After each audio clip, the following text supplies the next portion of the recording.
Saying the iPhone X is a big departure from the norm is putting it mildly. Apple has essentially redefined what it means for an iPhone to be an iPhone. Obviously, this many changes means a lot could have gone wrong, but thankfully that wasn't the case. The iPhone X isn't perfect, but it's proof that the old ways of thinking aren't the only ones worth using. As always, let's start with the design.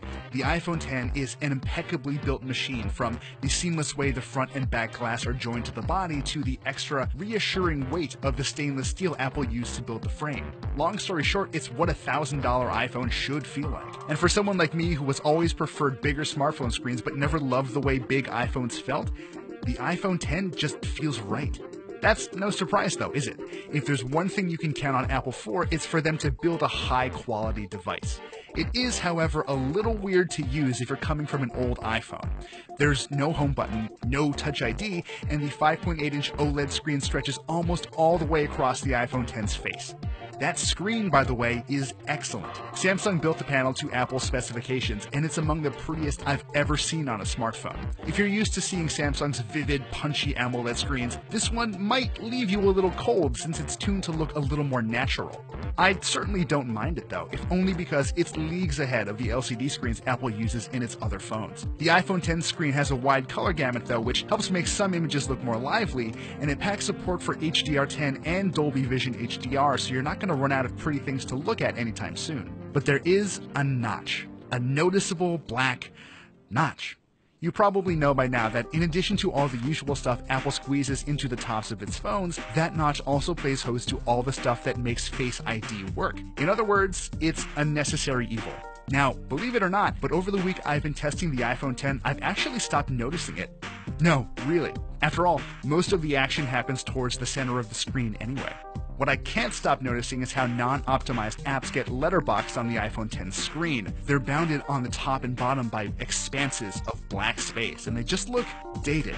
Not bad, dated. Since unlike some Android phones, there's no way to force an app to go full screen, we all just have to wait until app developers issue those crucial updates. So, what is it like to actually use the iPhone X? In short, it's not as difficult as some might think. Since there's no home button, you swipe up on an app to go back to the home screen. If you swipe and hold, you get a little haptic buzz and there's your app switcher. This might be one of my least favorite changes because you now have to press and hold an app window before you can dismiss it. It's not that much slower than before, but dang it, I like the switcher the way it was. At least you can now cycle through apps by sliding your finger across the bottom of the screen.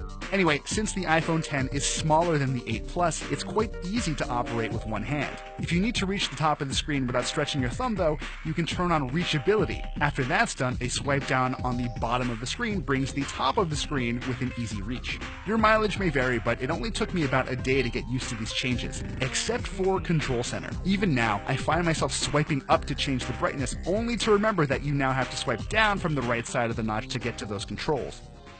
The iPhone X runs iOS 11, but it packs two features that people have not been able to stop talking about: Face ID and Animoji. The former is clearly the more important, and when it works properly, it's actually kind of amazing. The setup process is dead simple, if a little awkward looking, and after that, it didn't matter if I hadn't shaved or if I wasn't wearing glasses that day. The phone would just unlock after looking at me for about a second.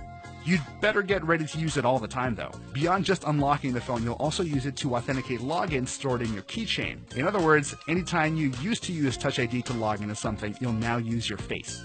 It isn't perfect though. While it worked in broad daylight and in dingy dive bars, it occasionally struggled to recognize me in bed when I just woke up. Maybe my face was a little too puffy, or maybe I was just holding it a little too close. In those admittedly rare cases, I did miss Touch ID. Face ID can also be fooled by twins, but it at least checks to see if it can see your eyes before unlocking by default. You don't need to worry too much about someone using your face to unlock the iPhone X while you're sleeping. And then there are Animoji. I at first thought I was too cool for them, but they actually do a really nice job of mapping facial gestures onto one of 12 emoji avatars. They're goofy, but seriously impressive on a technical level. Just know that if you spend too much time trying on different silly faces, the iPhone X gets noticeably warm.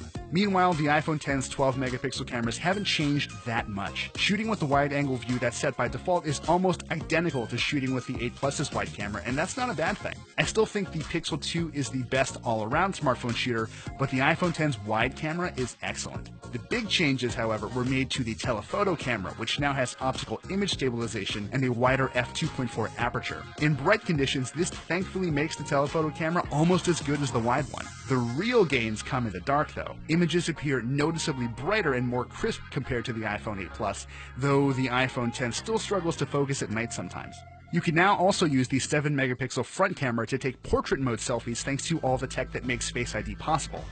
It definitely works, but it's not ideal. My face was always pin sharp, but it almost always blurs out the top of my head. This very shallow depth of field also means that if you're trying to take a group portrait selfie, other people will almost certainly get blurred unless you're all huddled together just right.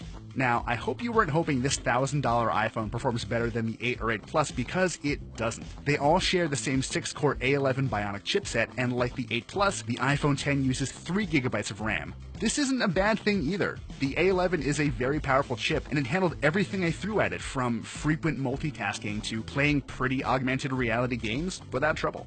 I've put the 10 through the ringer this week, and I'm convinced that it has more than enough power to handle your daily routine.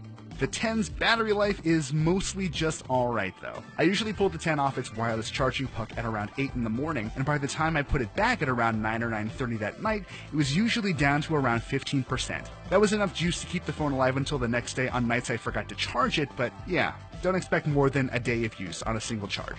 Now, after spending a week with the iPhone X, I guess there's only one appropriate way to end this video. This is the future of the iPhone, and it's a promising one. Apple didn't get everything right, but the fact that the X generally feels as elegant as it does is impressive. On a technical level, this is the best iPhone Apple has ever made. But more importantly, it's a strong foundation for the iPhones of tomorrow to build on.